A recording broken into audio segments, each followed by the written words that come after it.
And we are recording. Uh, I'm Joe Murphy. I'm the director of the Center for Innovative Pedagogy here at Kenyon College. And I want to welcome you to our last session of the Teaching and Learning Beyond 2020 um, conference.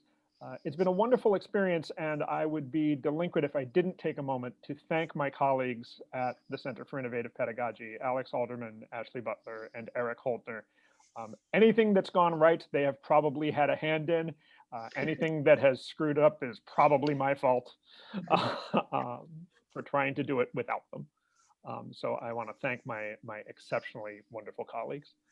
Um, and with that, I will turn this over to Michele Villinski, who is coordinating our final panel on alternative grading approaches, experience and lessons from fall 2020. Well, thanks a lot to everybody at Kenyon for putting this together. I've learned a lot in the sessions I've gone to, and hopefully we have something to offer people who have joined us here today. We're actually going to start with Jen Adams from DePauw, and she'll tell you what we're about and who we are. Okay, and I'm just about to share a screen here. And so we are, again, from DePauw University. I'm Jen Adams. I am a professor of communication and theater, but I'm also the faculty development coordinator at DePauw. Harry Brown is with us also. He's the chair and a professor of English. We have Craig Pare, professor of music, and also our director of university bands, and Michele Villinski, who is the QG Nobiltt professor of economics and management. And we put this panel together for you all again, really a second time. The work that we're doing today came out of a faculty development roundtable that we hosted at DePauw last December. And so I wanted to just talk really briefly in an introductory kind of way about what we mean when we say alternative. And so there's a lot of different kinds of terminology that's used when we talk about alternative grading. But really, we kind of mean anything that isn't traditional grading, which is sort of letter grading, using points or percentages. It's what most of us are used to is the traditional method. So sort of we are talking about anything that is alternative to that. Now, keep in mind that from our context at DePauw, DePauw requires us, of course, to submit a traditional grade for a final grade. So we're all working within that context. So when we talk about alternative, we mean effort-based grading, contract grading, includes peer and self-assessment, ungrading. There's a lot of different names for this, and we are trying to talk sort of broadly across disciplines. And that is something that I thought was really important, who we are. We represent different facets of the liberal arts curriculum. And so we have, Michele is coming out of social sciences, coming out of econ. And so as a humanities person, to me, that suggests a STEM focus, sometimes with a lot of math. And so I thought that her insight was really important. Harry's coming from the humanities as an English professor, and so he has a lot to contribute in that way. And then Craig is coming out of music, and so we're really coming at this from different perspectives, and we thought that was an important part of what we could contribute. So with that, I'd like to just turn it over to Harry, who is going to begin.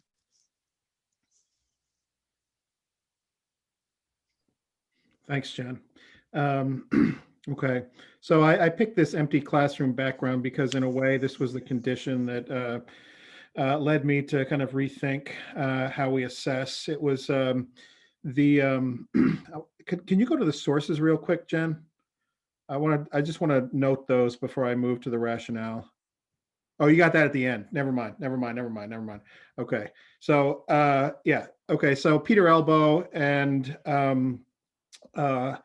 Asao Inoue were the two sources that, so these pieces had come up in various writing workshops and writing program discussions over the last Elbow for a while and Inoue more recently. And the previous director of the writing program here at DePauw, Mike Sinowitz, I want to just give him a nod as far as my collaborator in developing this. And so we started with Elbow and Inouye. And Michelle's going to talk more about contract grading. I'm going to talk about something that's related but not the same, effort-based grading. And so we got a lot of questions after our first presentation at DePauw about sources. Those two specifically, Elbow and Inouye, were my starting points, along with Mike Sinowitz. So this is something that that Mike and I and the writing program had been curious about for a long time. We didn't try it. Of course, the crisis of the pandemic and remote led us to look for a more equitable means of assessment, given differential circumstances, differential access, all that stuff. And to me, this is the primary rationale.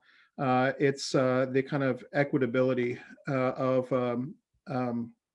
the system. So students are rewarded for present effort, not previous advantage or preparation. So this is one of the main arguments in Elbow's rationale.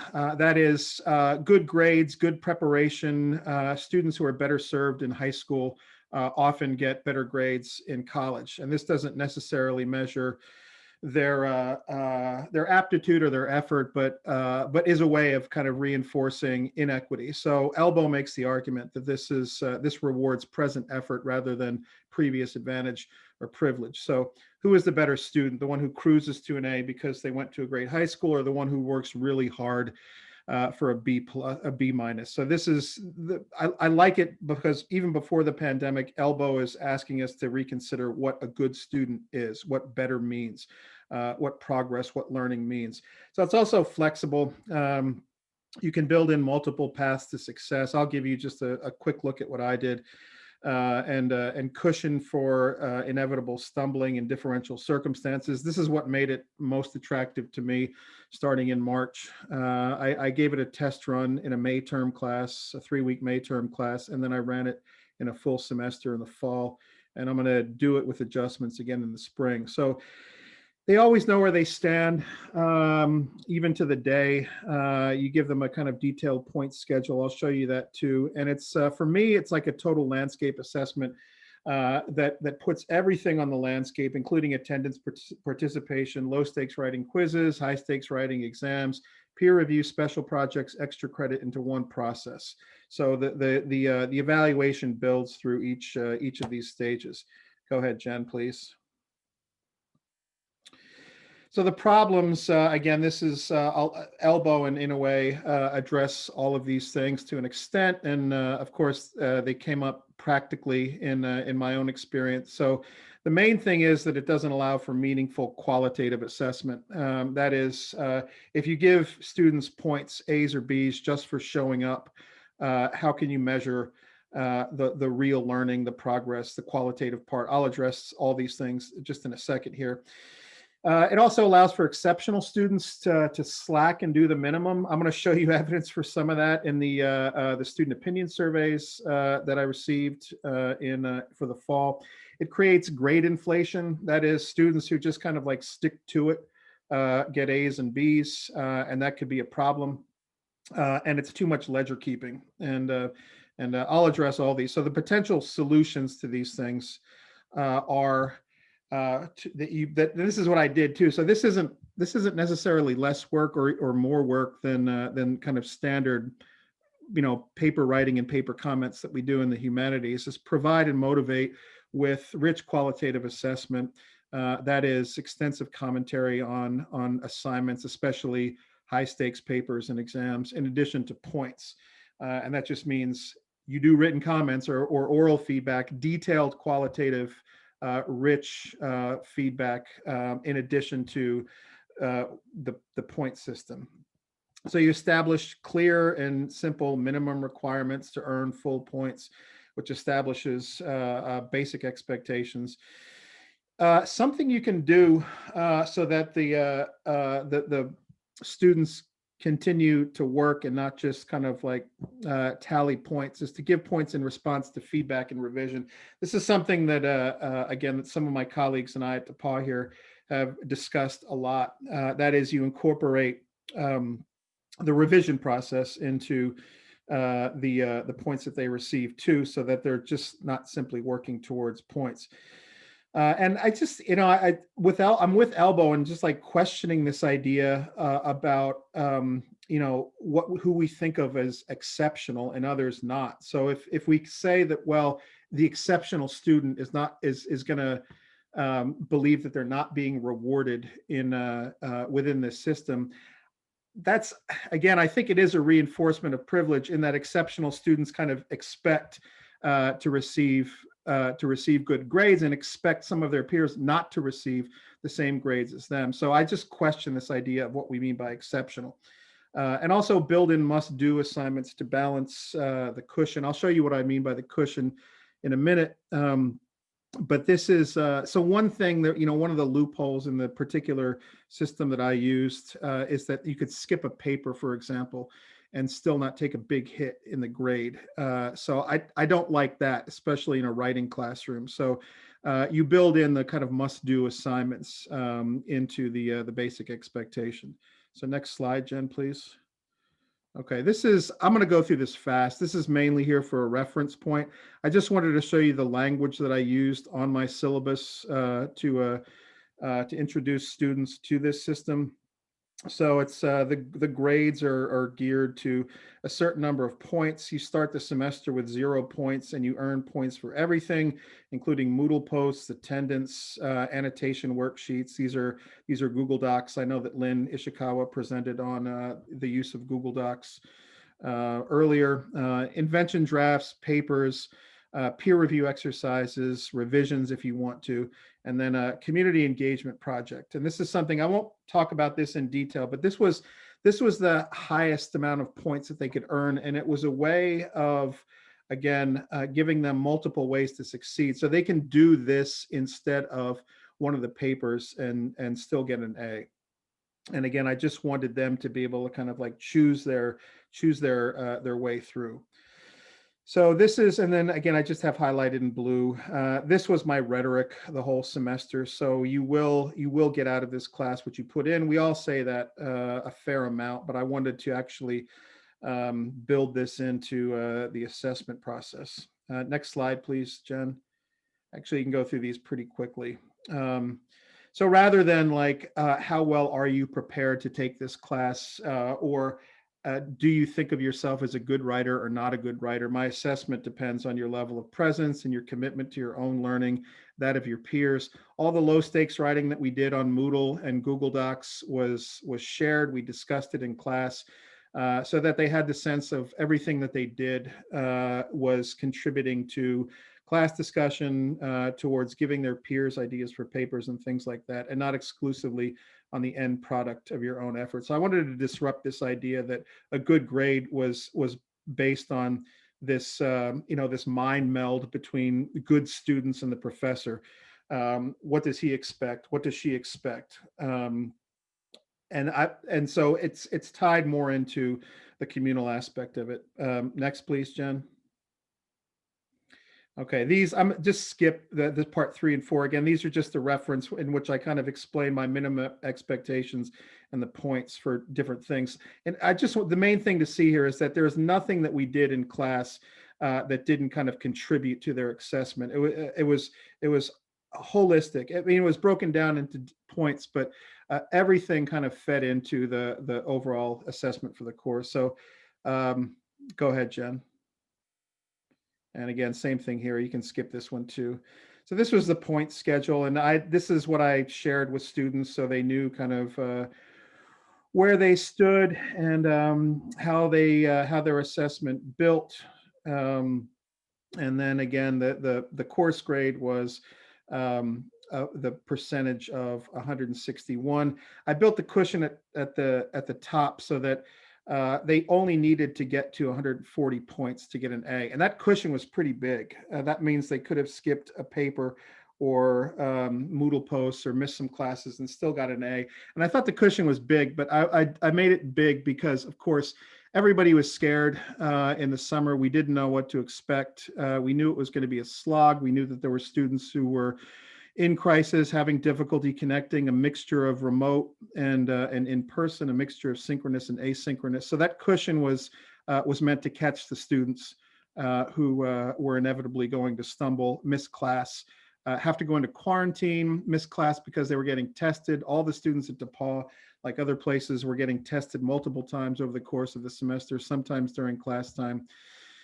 So it was, fall was a big mess, and I wanted to just kind of make a big cushion to help those students feel confident and not anxious, and in case that they stumbled or missed something. So next, please, Jen. This is, I'm just going to give you two glimpses of my grade sheets, and you're going to see that this is what versus a 3-week course versus a 14-week course. Everybody is good to go. So this is the first 3 weeks of the semester, and you can see how everybody is at or near the maximum of 30 points for this section. There's one student who just never showed up. But the rest, you can see this is like, A's across the board with 1 F or 1 C thrown in. Next one, and this is the middle of the semester. All right, so this is the end of October. Next slide, please, Jen.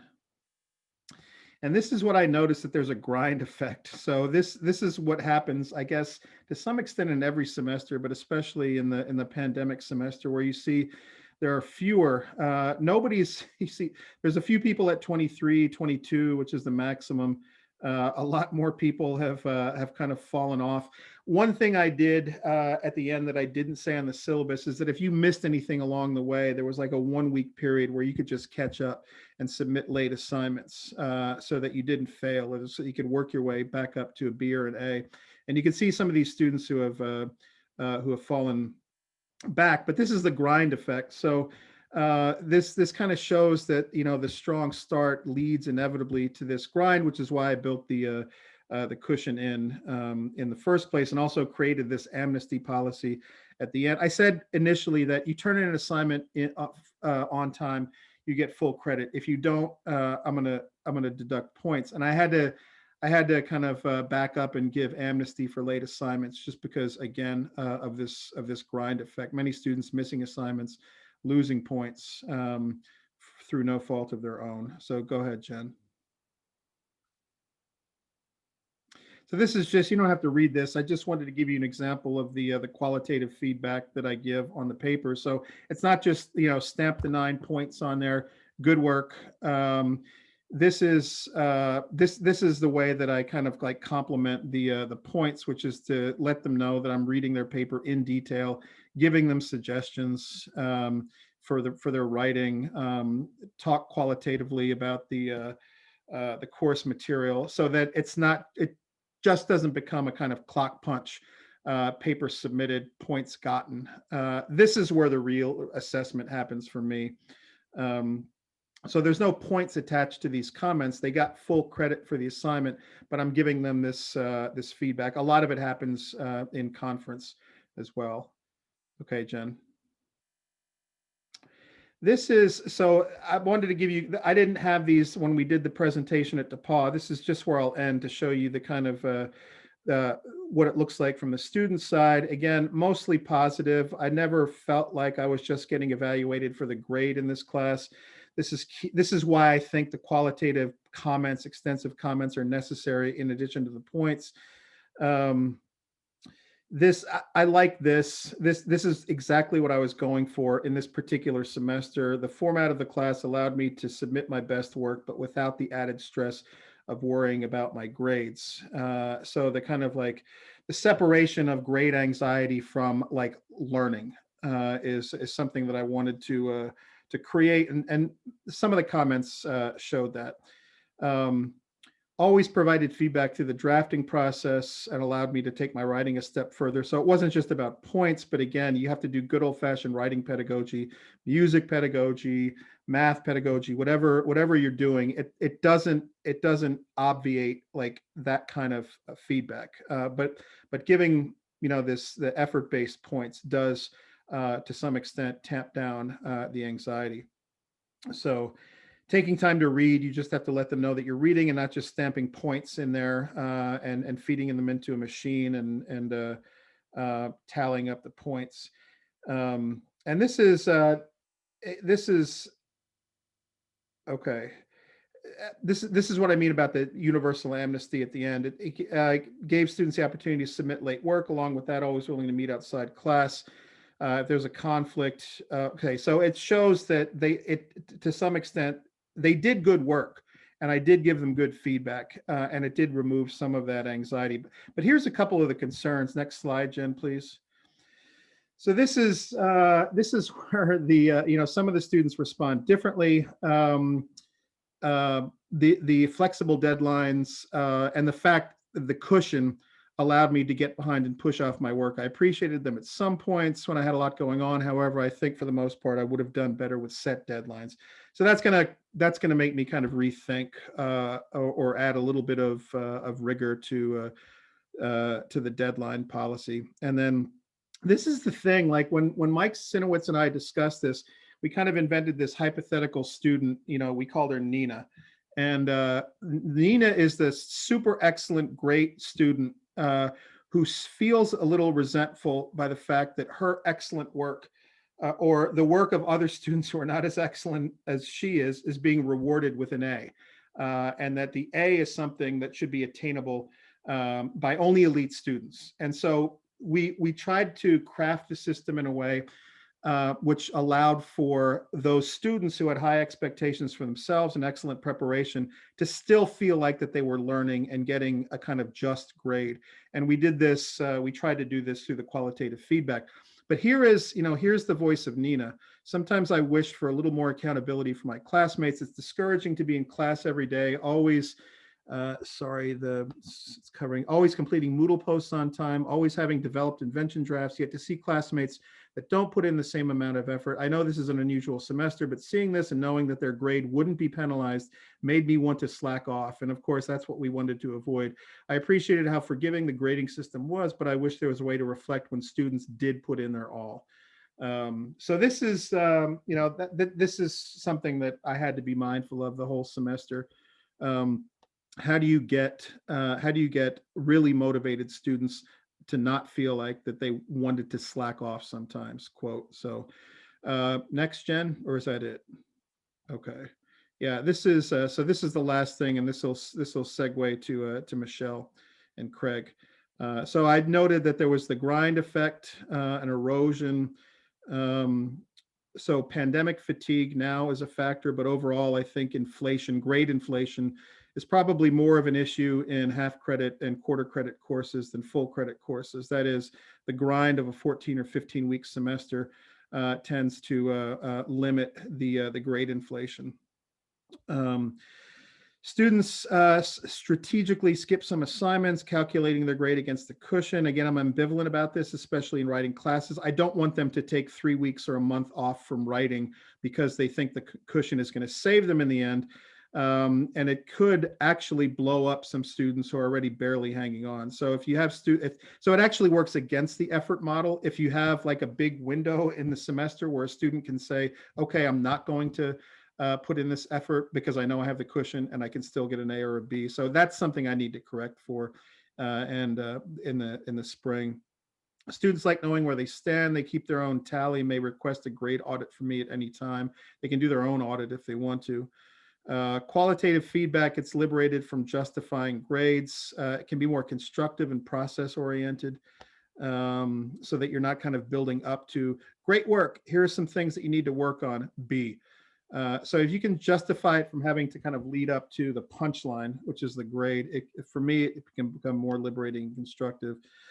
Students are accountable for low stakes assignments because we make them a central part of class discussion. They see each other's work, respond to it, and then integrate it into the papers. And then this was something that was really cool. So I built in extra credit makeup work for students who attend conferences with me outside of class, attend campus events, attend off-campus events, go to speakers that were relevant to the course, and I gave them extra credit for all that too. So it's a way of like mixing everything in and integrating everything. So I think that's it, Jen, right? So now we'll go to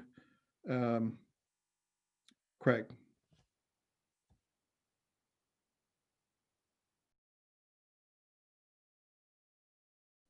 Craig, you're muted. See, I'm still learning Zoom. Want to thank Joe and Kenyon for having us, and especially Jen, Michelle, and Harry, because my discipline as we work with music, there's rarely times that we go and really kind of talk about grading, particularly for ensembles or the types of classes that we've got. How do we assess students? Well, often in the classrooms with music history, with several other that are a little more academic work. But one of the things that we really miss and really is more done in-house than really outside of like in conferences like this, is how do we assess the students that we're going to be working with? One of the things I often turn to, up to about several years ago, I taught in our music ed courses because my background was teaching in the schools, but I really taught music ed courses, shepherded students all the way through student teaching, and I tried to emulate how they would want to really kind of assess students that they'd be working with. So I regularly turn in my own teaching here to the three types of learning that we have with cognitive, where students are really learning the language, the vocabulary, the terms, the things that they need to know and understand about music.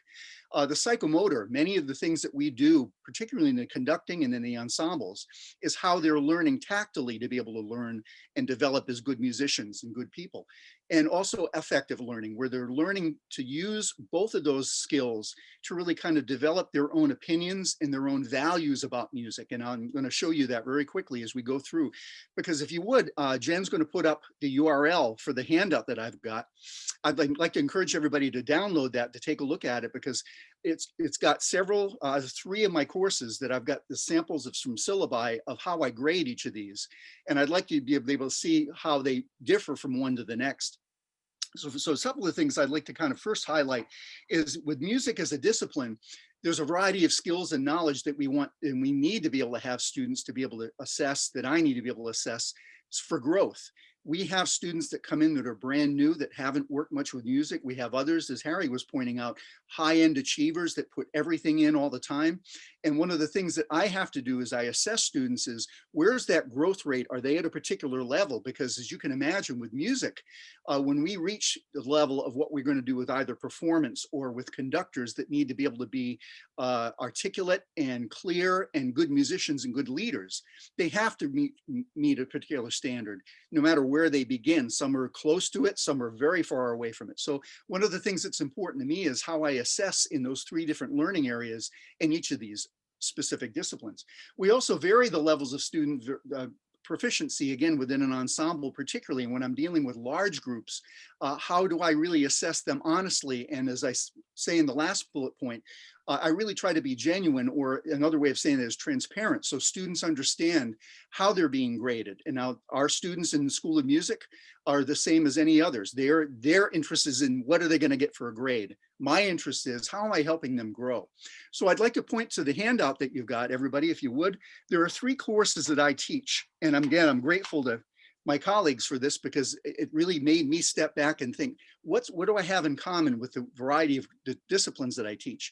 I've got 3 here. I teach several others, but in the order that there's there, a conducting 1 class, which is basically a junior level class that all School of Music students take. Up to this point, they're all working with their applied instrument or voice. They are all learning to be good musicians individually through applied lessons. This is the first time that they're actually learning to be in front of a group, to be able to focus, to be able to function and work well and lead with their hands, with their eyes, with their intellect of understanding a piece of music. So it's important that when they leave this semester, they can function and feel comfortable being up in front of an ensemble. The second group I'm thinking of is the university band. That's our top level group, which is an audition group that includes both School of Music students and college or liberal arts students that qualify to get into that. And then the third one is one of my favorite classes that I teach, is a basic level, MUS 100, Fundamentals of Music Theory, which at first glance might think fundamentals of music theory. A colleague of mine and I are trying to banter to find a better way to title that, because it might not seem like it's of interest. But the way I teach it is to college and liberal arts students how to learn to use the basic elements of music, of rhythm, of pitch, of time, of timbre, of instrumentation, not only to understand and articulate what they hear in music, because all of them come loving specific kinds of music, but how I can help them understand and listen and qualitatively discuss and talk about what they like or don't like about other pieces of music. And my final goal is for them to actually create a piece of music itself. So if I may, I'm just going to take you through some of the parts of the handouts that kind of articulate how I show students how they're going to be evaluated. For example, on the first and second pages, excuse me, you'll see the conducting one. And the way I like to break this down for students is that at the beginning of a semester, they understand from beginning to end, what are the different parameters? What are the different skills and the different types of learning that I'm assessing as they go along? And as you can see, attendance, I think we teach the way we've been taught. And I've been taught that you're always at a class. You're always at an ensemble rehearsal, period. From there, then you start to work down from there. So the students understand that that's not only part of what they can achieve as part of their grade, but that's also one of the things that's going to take away from their grade as well. It's important to me that they really understand where attendance fits in, and that it is something that's important that might be basic, but it's there. And as we go through here, you can take a look. I won't go through these exhaustively, but there's different things that we have here. For example, the conducting lab. This has the biggest percentage for what I like to evaluate for students. In fact, if you look at the second page of the handout, you're going to see an evaluative tool I like to use that when a student gets up, there's 7 different labs, and they all deal with different skills that we use as conductors. So each of the rubrics that you'll see, I have a rubric for A, B, C, D, and F. The students understand each of the rubrics is specific to that skill that they're working on in that lab. I try to provide that for a rubric, but also if you look at the bottom of that, I try to provide some substantive comments too for what they're seeing, both that are good. Every time a student sees a comment from me, it isn't necessarily a bad thing. It's something I'm showing them that's good, but here's something that really can improve on that. So I really try to show, but between the conducting lab, there's quizzes, there's written assignments, rehearsal observations, which we could not do this past spring, this past fall. Normally we have students, and I like to have them actually go and watch a rehearsal, because this is going to be part of their qualitative understanding of how a good conductor works, how something didn't work in rehearsal, and really start to develop ideas of, gee, I remember seeing that worked. So I had to rely on YouTube videos, and I really had to go through and really research, because not many people put up working rehearsal videos. They want to have people see the best of what they do. And to me, when a student goes in and sees a good rehearsal, they're seeing good skills. They're seeing the communication between the conductor and the musicians themselves. And they're seeing how those students that are sitting in the chairs are reacting to that conductor as well. And then I also have, again, a written final exam. I normally have a performance part of that exam, but as you can imagine, because we did everything remotely, I had an 8 o'clock class on a Tuesday and a Thursday for our conductors. Everything had to be recorded music, all fine polished performances. The negative was they couldn't get a group to respond to them, which is a lot of what I do and how I evaluate students and how they're really working as conductors. But one of the other things that was positive was they got a chance to hear exemplary performances. So that's how I work through that. And if you'll notice again at the bottom, I try to give students a chance to see what the percentage is, where all the different, what carries the most weight, what is a lighter weight. And I have them comment sometimes in student evaluations and student opinion forms that they didn't pay so much attention to something that was 10% versus 35%. But I have to make some distinctions, because Harry was pointing out everything can't be equal everywhere. There has to be some specific things that we're working for. The second is the university band. As you can see, one of the things I really try to provide is what our goals are, because as students are thinking about what their grade's going to be, how are they working to meet to that? The second point is, you'll notice that have that kind of outline what we do. That's a School of Music statement. This was something that as a School of Music, both in ensembles and in classes, we developed to be able to show that we're really addressing technology, diversity, all the different things that we can really consider as part of making music that fits into the DePauw whole. That's really important for us. And then as you can see, there's 3 different parameters that I use for testing students or for grading students as they go through the assessment. The one you'll notice, the excerpt testing, this is part of what their skill level and shows what they've been doing as they develop both inside and outside of rehearsals. Excerpt testing is where they come in and they'll demonstrate either in recorded version, or live for me, where they are in the development as we get closer to a performance. How is their part? I'll give them specific portions that they're going to perform for that. And as you'll notice, attendance is part of that again as well, but also attitude and participation. I can notice whether it's a large group or a small group, I like to really interact with students during a rehearsal to not only kind of provide some guidance for how they're performing, but to actually solicit ideas from them of what they think a phrase might mean, what balance sounds like from where they are versus the other groups. And it's important to me that they're consistently listening and really kind of thinking, gee, this might be better, or I'm not doing this well, or so-and-so, I need to be able to hear this. So it really helps involve them as part of that assessment process.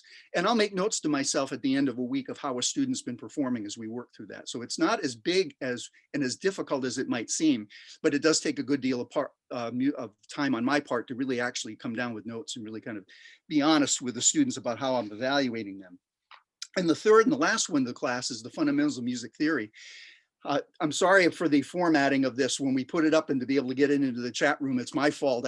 There's some real problems with where the grading is and kind of the formatting of the class, but hopefully you can see, I deal with this a little bit differently. I do want students to be able to feel that when they're contributing and really finishing assignments, doing well on tests, it's earning them a certain amount of points that by the end of a semester, an A is a certain, a range of a certain amount of points. I think it's 1590, that's the total of everything that I give them.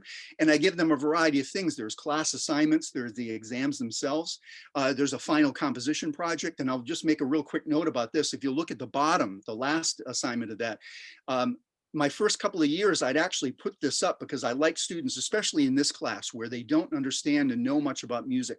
I really like to be very clear about what they're going to be learning, and then I'm going to take them through that. But my first couple of years, I used to put up the composition project, and as you can see it there, if you're not familiar with much with music, that might look like hieroglyphics. Well, it did to the students. I saw half the class jaws drop when I said, okay, and by the end of the semester, we'll be doing this. And they had no idea what I meant. So I took that away. And about midway through the semester, I'll share this with them. But I did want to make sure they understood that that was part of a final project for them to be able to see and use all the different elements that they've got and they've learned through that. So just to wrap up, it's important to me that I'm really consistent from whatever I'm doing, from a major level class like conducting to a college of liberal arts students class whom I love working with. That's one of the benefits to me of working at DePauw. I love to involve students that don't know much about music to learn about it. And then of course, one of my major responsibilities are the ensembles. How can I consistently look at and assess and have students understand that I'm being consistent and genuine of how I assess their work and their growth in all three of these different areas? That's my end. All right, thanks, Craig and Harry. I was motivated by a lot of the same concerns and thoughts that Harry and Craig had, and I sort of toyed with the idea of radically changing my grading structure for a couple of years before I jumped into it this fall. Again, just thought I'm going to be online and changing so many other things. Let's just change it all at once and see what happens. I went in a little bit of a different direction though than Harry and Craig did. And what I chose to do is to use a contract grading model. So there are a bunch of different ways to do this. You can see I've listed some of them here on this slide, but the main things they have in common are that a contract, or in the syllabus, the professor can detail what's required for each course grade, and then students choose which grade they want to work toward. What course grade do they want to achieve? Now, there are a lot of different variations of how to do that. I felt most comfortable going with a non-negotiated grade agreement. So I'll talk more in the next slide, or in a couple of slides, about exactly what that means. But the big picture of it is, I specify this is what you need to do to get a B. This is what you need to do to get a B+, et cetera, et cetera. So students don't choose their weights. They don't choose what assignments they want to do necessarily. They don't propose their own way of being graded in the course. So on the next slide, you'll see in my courses where I use this grading structure, to earn a B, what it boils down to is students need to just complete, sort of in good faith with sort of evident effort.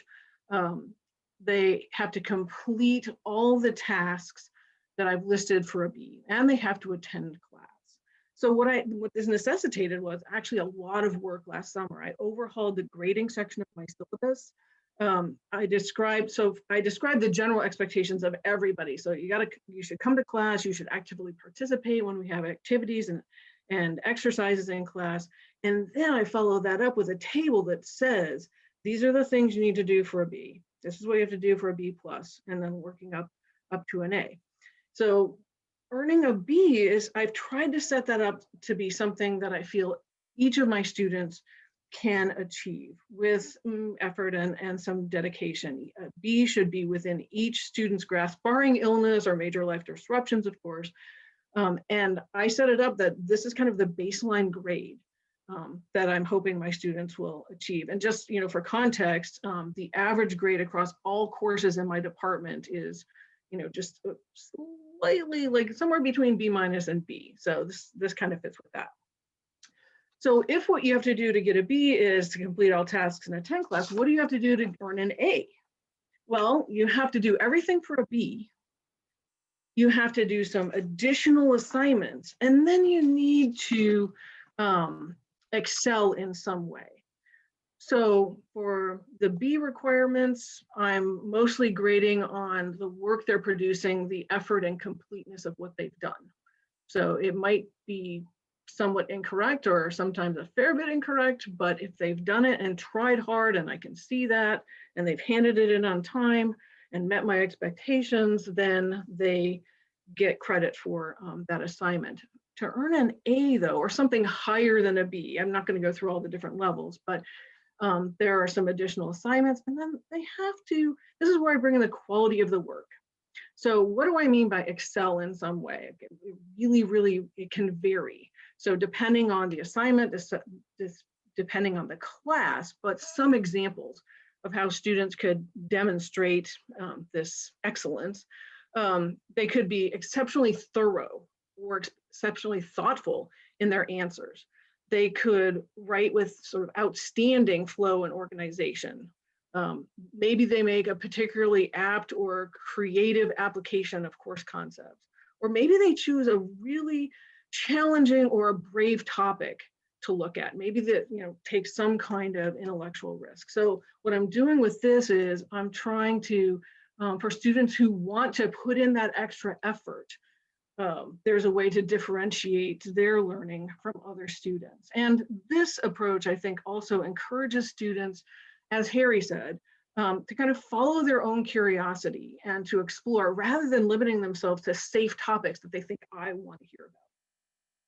So if this is how you earn a B or an A or any course grade in my course, how do I grade things? What do the marks look like? Well, you'll see on this slide, my grading's weird. Okay, I'm trying to really be in students' face that I'm doing something different in this class. So I don't even use the word grade unless I slip. I try to use the word mark. So each assessment gets a mark. And then I kind of went into a little bit of contortions to avoid using A, B, C, D, or F. So the 3 marks any assessment in my class can earn are, well, you want to try to avoid the R. The R means, okay, this didn't quite, live up to what it needed to be. If you want, you can rethink and resubmit this.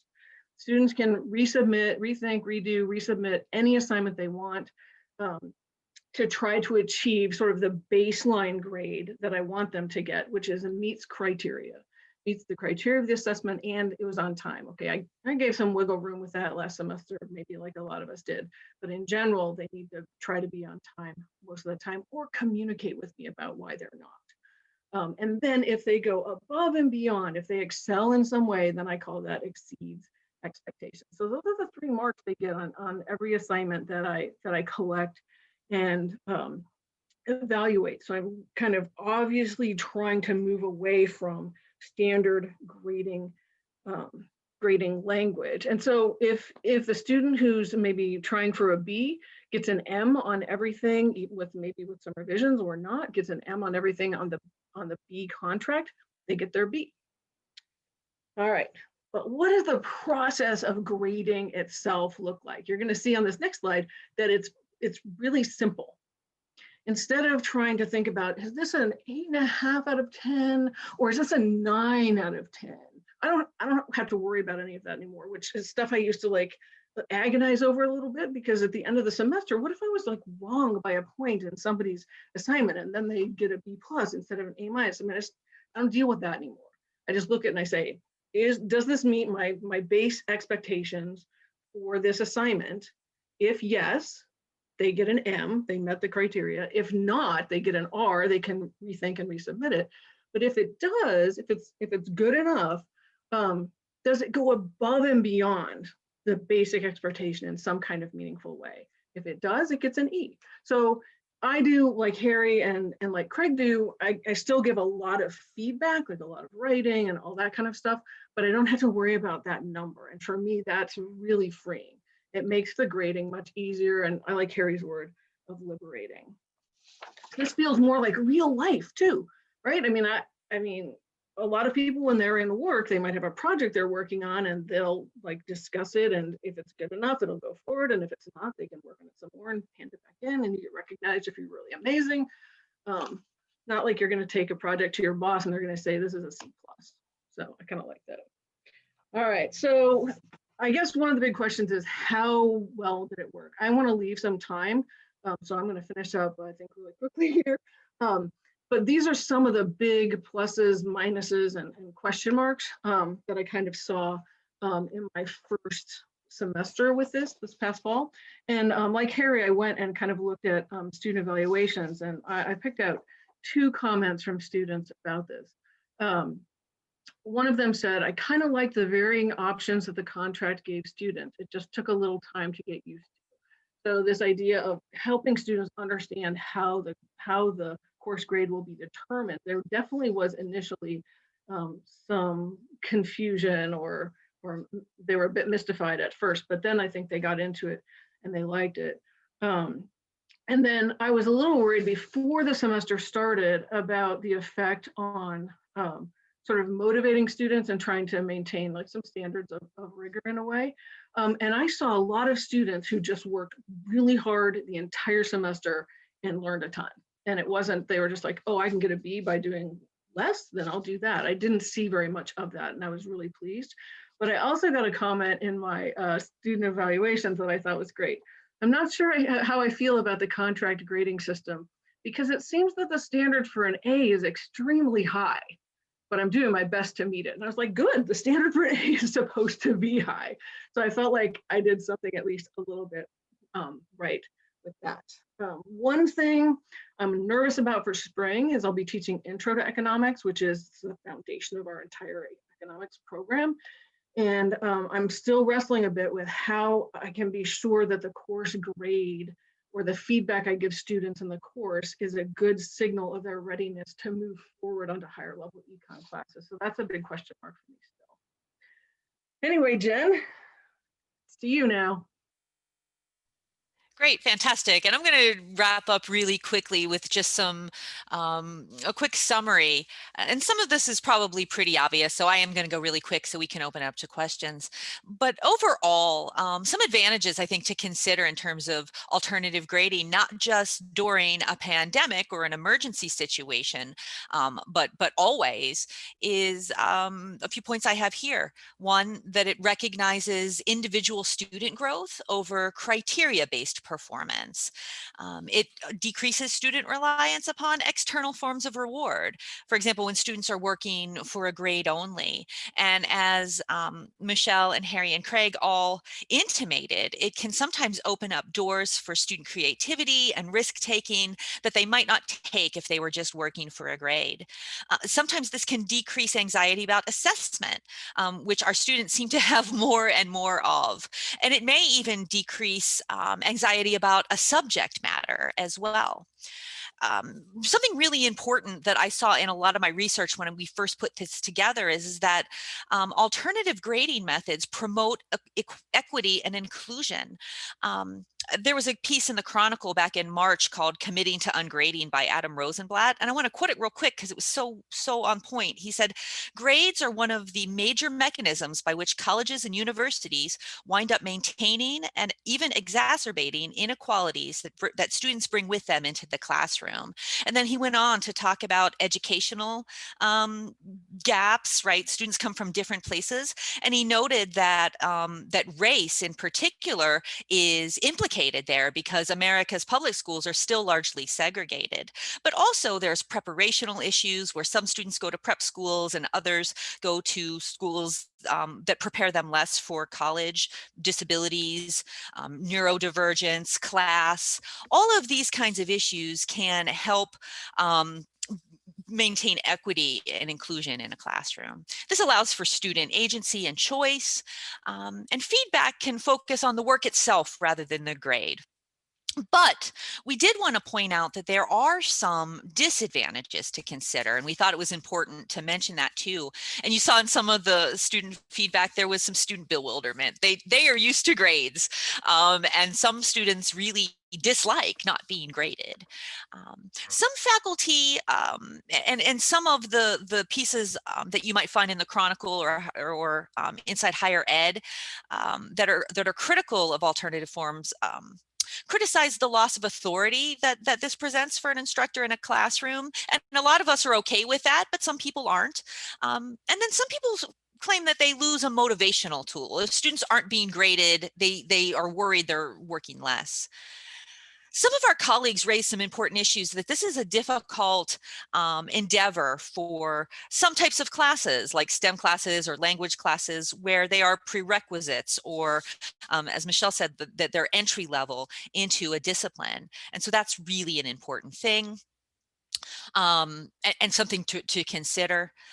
There are some perceptions that this contributes to grade inflation, that it lowers the bar overall in terms of student work. And again, that's a debate. There are people on both sides of that. And the last thing that we wanted to point out is that alternative methods of grading aren't embraced across the board. I don't think in any discipline at this point.